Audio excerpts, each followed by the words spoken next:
Straight breathing 6-5 more टोकेको हेर्नुहोस् है। लामो श्वास तान्ने, मैले निशोलाई पनि सिकाएको छु, सरलाई सिकाएको छु। अनुलोम विलोम प्राणायाम गर्ने, भ्रामरी प्राणायाम गर्ने। म अहिले बताउँछु तपाईँलाई भ्रामरी प्राणायाम कसरी गर्ने माइन्डको लागि। यो स्ट्रेसलाई कम गर्ने ब्रेथिङहरू हुन्छ, माइन्ड पावर बनाउने तपाईँको त प्राणायामहरू हुन्छ। तपाईँ हात देखाउनुहोस् सबले, हात दुईटै हात देखाउनुहोस् है, दुईटै हात हातमाथि यहाँ लैजानुहोस्, बुढियाउलाई कानमा लैजानुहोस्। जसलाई स्कुल आउन मन लाग्दैन, पढ्न मन लाग्दैन, दिमाग राम्रो छैन, यो आजबाट राम्रो हुन्छ। कान बन्द, आँखा पनि बन्द, कान बन्द, आँखा बन्द, मुखमा आवाज ननिकाल्ने। अहिले 1 2 3 लामो श्वास, मौरी गुनगुनाएको जस्तो गर्छ।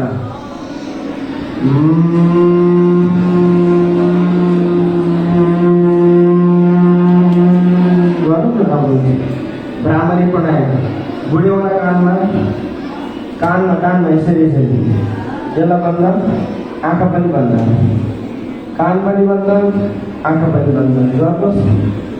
साउन्डमा बसेर त झन् गर्नुपर्छ। आँखा पनि बन्द, कान पनि बन्द, पुरै कान बन्द, आँखा बन्द गर्नुहोस् भने 1 मिनट मिनिमम। लामो श्वास, उतापट्टि फोटो खिचिदिनुहोस् प्लिज। गुड। सबैले यो मेमोरी पावरको लागि, कन्सन्ट्रेसनको लागि, इनर्जी इन्हान्सको लागि, समर्पणको लागि, मेमोरीलाई राम्रो बनाउनको लागि, इक्जाममा फियर हटाउनको लागि, महिनाभरिको समस्या, पेट दुख्ने समस्या, टाउको दुख्ने समस्या, रिङ्गटा लाग्ने समस्या, पढ्न मन लाग्ने हुन्छ। आजबाट सबैले गर्नुहोस्। छोरा गर्नु। यो बाँचिवाला आँखामा, बुढियाउला कानमा र ओम भन्ने।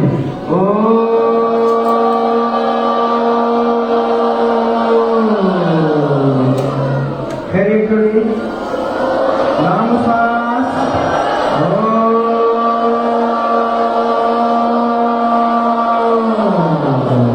दुई हात मालिस गर्नु। यो हजुरले 5-10 मिनट पछाडि गर्नु होला। आँखा सेक्नुहोस्, गाला मालिस गर्नुहोस्, हातमाथि यहाँ हिर्काउनुहोस्, काट यतापट्टि पनि। वाह, कति राम्रो। आऊ ज्ञान, आऊ मेरो काठमा बस्छ भनेको है। यहाँ हिर्काउनु, यहाँ कानमा। वाह, खुट्टा तल।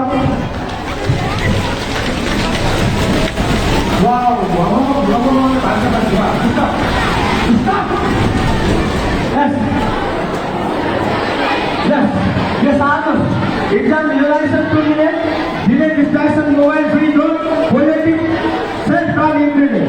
यसलाई प्र्याक्टिस गराउनु होला है सबैले। छिटो अब म तपाईँले 30 सेकेन्डमा सार्नुहोस्। कहिले सार्नुहोस् है। यो घरमा गएर हजुरले यसलाई प्र्याक्टिस गर्नुपर्छ। Make practice mastery.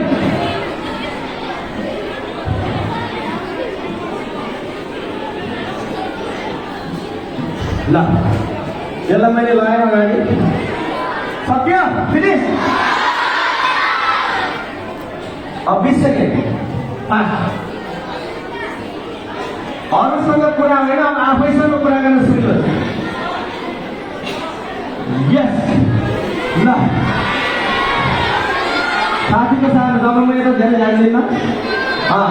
म अब हजुरलाई एकदम सँग तपाईँको चाहिँ पढ्ने, श्रद्धाको भावनाले पढ्ने, याद गर्नलाई पढ्ने, बिहानको समय पढ्ने, लगातार विषय एउटै नपढ्ने है, स्थिर भएर तपाईँको चाहिँ सोच बनाएर पढ्ने गर्नुमा राम्रो हुन्छ। ताकत अर्को सबैजना औँला देखाउनु। त्यसरी औँला सबैले सिधा औँला देखाउनुहोस्। सिधा यो औँलाको टुप्पा, चोरौँलाको टुप्पामा हेरेर सिधा हेर्नुहोस्। यहाँबाट टपमा हेर्नुहोस् र आँखाबाट आँसु आउने गरेर हेर्नुहोस्। सबैजनाले आँखाबाट आँसु एउटै बनाएर यहाँ टपमा हेर्नुहोस् सबैले। अलि नजिक नै जानुहोस्, अलि नजिक। एक बित्ता जतिमा राखेर आँखाबाट आँसु आएपछि आँखा बन्द गर्दै हेर्नुहोस्। Concentration, focus, I power, vision एकदम राम्रो हुन्छ। आँखा बन्द गर्नुहोस्। आँसु आएपछि त्यसलाई हुन्छ, बत्तीमा गर्न सकिन्छ, यसलाई ट्राकट भन्छ। यो विद्यालय धेरै राम्रो बन्छ, धेरै बेस्ट बन्छ। अब मलाई हेर्नुहोस् न, बुढी औँला देखाउनुहोस्। बुढी औँलाको तल चोर औँला लैजानुहोस्, दाहिने नाकमा लैजानुहोस्, देब्रे नाकबाट श्वास तान्नुहोस्, बन्द गर्नुहोस्, दाहिनेबाट फाल्नुहोस्, दाहिनेबाट तान्नुहोस्, देब्रेबाट फाल्नुहोस्, तान्नुहोस्,